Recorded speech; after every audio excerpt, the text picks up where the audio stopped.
अध्याय 4 दिव्य ज्ञान। श्लोक 6।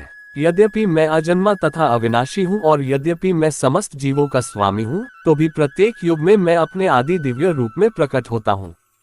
तात्पर्य: भगवान ने अपने जन्म की विलक्षणता बतलाई है। यद्यपि वे सामान्य पुरुष की भांति प्रकट हो सकते हैं, किंतु उन्हें विगत अनेकानेक जन्मों की पूर्ण स्मृति बनी रहती है, जबकि सामान्य मनुष्य को कुछ ही घंटे पूर्व की घटना स्मरण नहीं रहती। यदि कोई पूछे कि एक दिन पूर्व इसी समय तुम क्या कर रहे थे, तो सामान्य व्यक्ति के लिए इसका तत्काल उत्तर दे पाना कठिन होगा। उसे इसको स्मरण करने के लिए अपनी बुद्धि को कुरेदना पड़ेगा कि वह कल इसी समय क्या कर रहा था। फिर भी लोग प्रायः अपने को ईश्वर या कृष्ण घोषित करते रहते हैं। मनुष्य को ऐसी निरर्थक घोषणाओं से भ्रमित नहीं होना चाहिए। अब भगवान दोबारा अपनी प्रकृति या स्वरूप की व्याख्या करते हैं। प्रकृति का अर्थ स्वभाव तथा स्वरूप दोनों है। भगवान कहते हैं कि वे अपने ही शरीर में प्रकट होते हैं। वे सामान्य जीव की भांति शरीर परिवर्तन नहीं करते। इस जन्म में बद्ध जीव का एक प्रकार का शरीर हो सकता है, किंतु अगले जन्म में दूसरा शरीर रहता है। भौतिक जगत में जीव का कोई स्थायी शरीर नहीं है, अपितु वह एक शरीर से दूसरे में देहांतरण करता रहता है। किंतु भगवान ऐसा नहीं करते। जब भी वे प्रकट होते हैं तो अपनी अंतरंगा शक्ति से वे अपने उसी आद्य शरीर में प्रकट होते हैं। दूसरे शब्दों में, श्री कृष्ण इस जगत में अपने आदि शाश्वत स्वरूप में दो भुजाओं में बांसुरी धारण किए अवतरित होते हैं। वे इस भौतिक जगत से निष्कलुषित रहकर अपने शाश्वत शरीर सहित प्रकट होते हैं। यद्यपि वे अपने उसी दिव्य शरीर में प्रकट होते हैं और ब्रह्मांड के स्वामी होते हैं, तो भी ऐसा लगता है कि वे सामान्य जीव की भांति प्रकट हो रहे हैं। यद्यपि उनका शरीर भौतिक शरीर की भांति क्षीण नहीं होता, फिर भी ऐसा प्रतीत होता है कि भगवान कृष्ण बालपन से कुमारावस्था तथा कुमारावस्था से तरुणावस्था प्राप्त करते हैं। किंतु आश्चर्य तो यह है कि वे कभी युवावस्था से आगे नहीं बढ़ते। कुरुक्षेत्र युद्ध के समय उनके अनेक पौत्र थे, या दूसरे शब्दों में, वे भौतिक गणना के अनुसार काफी वृद्ध थे। फिर भी वे 20-25 वर्ष के युवक जैसे लगते थे। हमें कृष्ण की वृद्धावस्था का कोई चित्र नहीं दिखता, क्योंकि वे कभी भी हमारे समान वृद्ध नहीं होते। यद्यपि वे तीनों काल में, भूत, वर्तमान तथा भविष्य काल में सबसे वयोवृद्ध पुरुष हैं। न तो उनका शरीर और न ही बुद्धि कभी क्षीण होती या बदलती है। अतः ये स्पष्ट है कि इस जगत में रहते हुए भी वे उसी अजन्मा सच्चिदानंद रूप वाले हैं, जिनके दिव्य शरीर तथा बुद्धि में कोई परिवर्तन नहीं होता। वस्तुतः उनका आविर्भाव और तिरोभाव सूर्य के उदय तथा अस्त के समान है, जो हमारे सामने से घूमता हुआ हमारी दृष्टि से ओझल हो जाता है। जब सूर्य हमारी दृष्टि से ओझल रहता है तो हम सोचते हैं कि सूर्य अस्त हो गया है, और जब वह हमारे समक्ष होता है तो हम सोचते हैं कि वह क्षितिज में है। वस्तुतः सूर्य स्थिर है, किंतु अपनी अपूर्ण एवं त्रुटिपूर्ण इंद्रियों के कारण हम सूर्य को उदय और अस्त होते परिकल्पित करते हैं।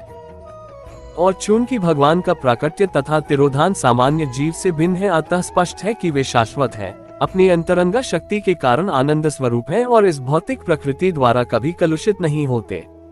वेदों द्वारा भी पुष्टि की जाती है कि भगवान अजन्मा होकर भी अनेक रूपों में अवतरित होते रहते हैं। वैदिक साहित्यों से भी पुष्टि होती है कि यद्यपि भगवान जन्म लेते प्रतीत होते हैं, किंतु तो भी वे शरीर परिवर्तन नहीं करते। श्रीमद् भागवत में वे अपनी माता के समक्ष नारायण रूप में 4 भुजाओं तथा षडैश्वर्यों से युक्त होकर प्रकट होते हैं।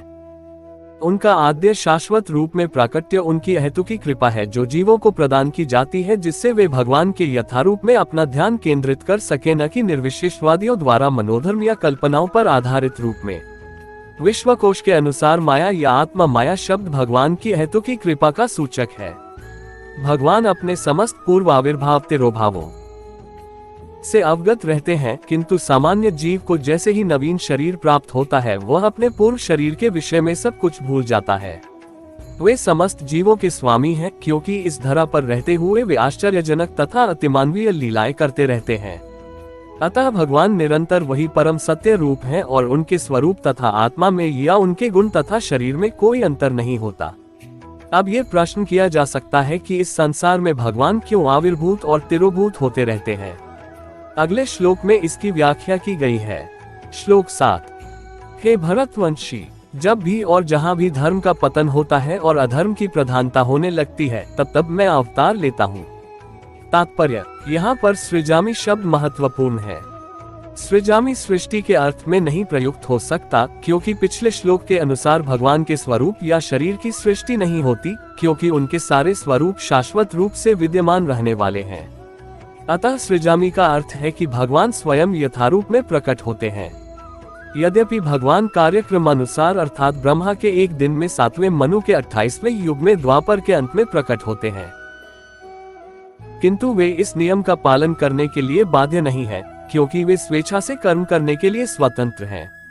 अतः जब भी अधर्म की प्रधानता तथा धर्म का लोप होने लगता है तो वे स्वेच्छा से प्रकट होते हैं। धर्म के नियम वेदों में दिए हुए हैं और यदि इन नियमों के पालन में कोई त्रुटि आती है तो मनुष्य अधार्मिक हो जाता है। श्रीमद् भागवत में बताया गया है कि ऐसे नियम भगवान के नियम हैं। केवल भगवान ही किसी धर्म की व्यवस्था कर सकते हैं। वेद भी मूलतः ब्रह्मा के हृदय में से भगवान द्वारा उच्चारित माने जाते हैं। अतः धर्म के नियम भगवान के प्रत्यक्ष आदेश है। धर्म तु साक्षात भगवत प्रणीतम। भगवद गीता में आद्योपांत इन्हीं नियमों का संकेत है। वेदों का उद्देश्य परमेश्वर के आदेशानुसार ऐसे नियमों की स्थापना करना है और गीता के अंत में भगवान स्वयं आदेश देते हैं कि सर्वोच्च धर्म उनकी ही शरण ग्रहण करना है। वैदिक नियम जीव को पूर्ण शरणागति की ओर अग्रसर कराने वाले हैं और जब भी असुरों द्वारा इन नियमों में व्यवधान आता है तभी भगवान प्रकट होते हैं। श्रीमद् भागवत पुराण से हम जानते हैं कि बुद्ध कृष्ण के अवतार हैं, जिनका प्रादुर्भाव उस समय हुआ जब भौतिकतावाद का बोलबाला था और भौतिकतावादी लोग वेदों को प्रमाण बनाकर उसकी आड़ ले रहे थे। यद्यपि वेदों में विशिष्ट कार्यों के लिए पशु बलि के विषय में कुछ सीमित विधान थे, किंतु आसुरी वृत्ति वाले लोग वैदिक नियमों का संदर्भ दिए बिना पशु बलि को अपनाए हुए थे। भगवान बुद्ध इस अनाचार को रोकने तथा अहिंसा के वैदिक नियमों की स्थापना करने के लिए अवतरित हुए। अतः भगवान के प्रत्येक अवतार का विशेष उद्देश्य होता है और इन सब का वर्णन शास्त्रों में हुआ है। ये तथ्य नहीं है कि केवल भारत की धरती में भगवान अवतरित होते हैं। वे कहीं भी और किसी भी काल में इच्छा होने पर प्रकट हो सकते हैं।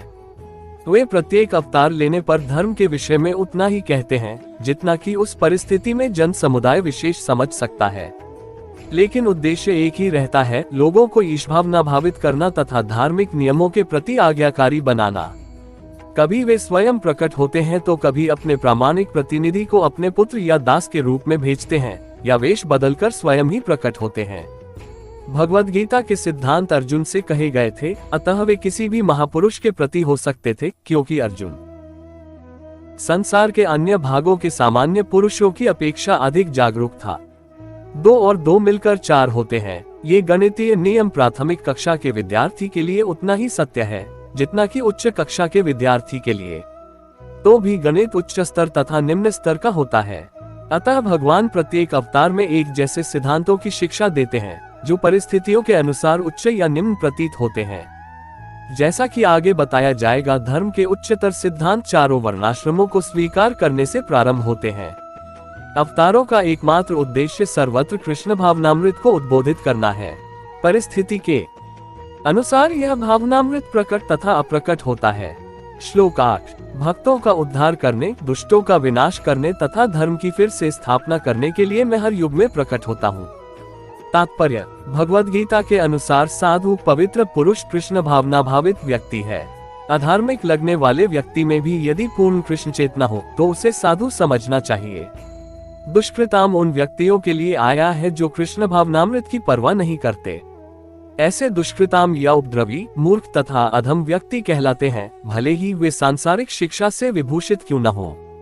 इसके विपरीत यदि कोई 100% कृष्ण भावनामृत में लगा रहता है तो वह विद्वान या सुसंस्कृत न भी हो फिर भी वह साधु माना जाता है। जहां तक अनीश्वरवादियों का प्रश्न है, भगवान के लिए आवश्यक नहीं कि वे इनके विनाश के लिए उस रूप में अवतरित हो जिस रूप में वे रावण तथा कंस का वध करने के लिए हुए थे। भगवान के ऐसे अनेक अनुचर हैं जो असुरों का संहार करने में सक्षम हैं, किंतु भगवान तो अपने उन निष्काम भक्तों को तुष्ट करने के लिए विशेष रूप से अवतार लेते हैं जो असुरों द्वारा निरंतर तंग किए जाते हैं। असुर भक्त को तंग करता है, भले ही वह उसका सगा संबंधी क्यों न हो। यद्यपि प्रहलाद महाराज हिरण्यकशिपु के पुत्र थे, किंतु तो भी वे अपने पिता द्वारा उत्पीड़ित थे। इसी प्रकार कृष्ण की माता देवकी यद्यपि कंस की बहन थी, किंतु उन्हें तथा उनके पति वसुदेव को इसलिए दंडित किया गया था क्योंकि उनसे कृष्ण को जन्म लेना था। अतः भगवान कृष्ण मुख्यतः देवकी के उद्धार करने के लिए प्रकट हुए थे, कंस को मारने के लिए नहीं। किंतु ये दोनों कार्य एक साथ संपन्न हो गए। अतः ये कहा जाता है कि भगवान भक्त का उद्धार करने तथा दुष्ट असुरों का संहार करने के लिए विभिन्न अवतार लेते हैं। कृष्णदास कविराज कृत चैतन्य चरितामृत के निम्नलिखित श्लोकों मध्य 20.263-264 से अवतार के सिद्धांतों का सारांश प्रकट होता है। सृष्टि हेतु एई मूर्ति प्रंचय अवतरे, से ईश्वर मूर्ति अवतार नाम धरे, मायातीत पव्यों में सबार अवस्थान, विश्व अवतरी धरे अवतार नाम। अवतार अथवा ईश्वर का अवतार भगवत धाम से भौतिक प्राक्ट्य हेतु होता है। ईश्वर का वह विशिष्ट रूप जो इस प्रकार अवतरित होता है अवतार कहलाता है। ऐसे अवतार भगवत धाम में स्थित रहते हैं। जब वे भौतिक सृष्टि में उतरते हैं तो उन्हें अवतार कहा जाता है। उद्धरण चिन्ह। अवतार कई तरह के होते हैं, यथा पुरुषावतार, गुणावतार, लीलावतार, शक्त्यावेश अवतार, मनवंतर अवतार तथा योगावतार। इन सब का इस ब्रह्मांड में क्रमानुसार अवतरण होता है, किंतु भगवान कृष्ण आदि भगवान हैं और समस्त अवतारों के उद्गम हैं। भगवान श्री कृष्ण शुद्ध भक्तों की चिंताओं को दूर करने के विशिष्ट प्रयोजन से अवतार लेते हैं, जो उन्हें उनकी मूल वृंदावन लीलाओं के रूप में देखने के उत्सुक रहते हैं। अतः कृष्ण अवतार का मूल उद्देश्य अपने निष्काम भक्तों को प्रसन्न करना है। भगवान का वचन है कि वे प्रत्येक युग में अवतरित होते रहते हैं। इससे सूचित होता है कि वे कलियुग में भी अवतार लेते हैं। जैसा कि श्रीमद् भागवत में कहा गया है कि कलियुग के अवतार भगवान चैतन्य महाप्रभु हैं, जिन्होंने संकीर्तन आंदोलन के द्वारा कृष्ण पूजा का प्रसार किया और पूरे भारत में कृष्ण भावनामृत का विस्तार किया। उन्होंने ये भविष्यवाणी की कि संकीर्तन की यह संस्कृति सारे विश्व के नगर नगर तथा ग्राम ग्राम में फैलेगी। भगवान चैतन्य को गुप्त रूप में किंतु प्रकट रूप में नहीं, उपनिषदों, महाभारत तथा भागवत जैसे शास्त्रों के गुह्य अंशों में वर्णित किया गया है। भगवान कृष्ण के भक्तगण भगवान चैतन्य के संकीर्तन आंदोलन द्वारा अत्यधिक आकर्षित रहते हैं। भगवान का यह अवतार दुष्टों का विनाश नहीं करता, अपितु अपनी अहेतुकी कृपा से उनका उद्धार करता है। श्लोक 9। हे अर्जुन, जो मेरे आविर्भाव तथा कर्मों की दिव्य प्रकृति को जानता है, वो इस शरीर को छोड़ने पर इस भौतिक संसार में पुनः जन्म नहीं लेता, अपितु मेरे सनातन धाम को प्राप्त होता है। तात्पर्य। छठे श्लोक में भगवान के दिव्य धाम से उनके अवतरण की व्याख्या हो चुकी है। जो मनुष्य भगवान के आविर्भाव के सत्य को समझ लेता है वह इस भवबंधन से मुक्त हो जाता है और इस शरीर को छोड़ते ही वह तुरंत भगवान के धाम को लौट जाता है। भवबंधन से जीव की ऐसी मुक्ति सरल नहीं है। निर्विशेषवादी तथा योगी जन पर्याप्त कष्ट तथा अनेकानेक जन्मों के बाद ही मुक्ति प्राप्त कर पाते हैं। इतने पर भी उन्हें जो मुक्ति भगवान की निराकार ब्रह्म ज्योति में तादात्म्य प्राप्त करने के रूप में मिलती है, वह आंशिक होती है और इस भौतिक संसार में लौट आने का भय बना रहता है। किंतु भगवान के शरीर की दिव्य प्रकृति तथा उनके कार्यकलापों को समझने मात्र से भक्त इस शरीर का अंत होने पर भगवत धाम को प्राप्त करता है और उसे इस संसार में लौट आने का भय नहीं रह जाता।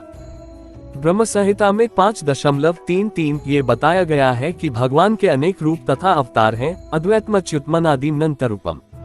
यद्यपि भगवान के अनेक दिव्य रूप हैं, किंतु फिर भी वे अद्वैय भगवान हैं। इस तथ्य को विश्वास पूर्वक समझना चाहिए, यद्यपि यह संसारी विद्वानों तथा ज्ञानयोगियों के लिए अगम्य है।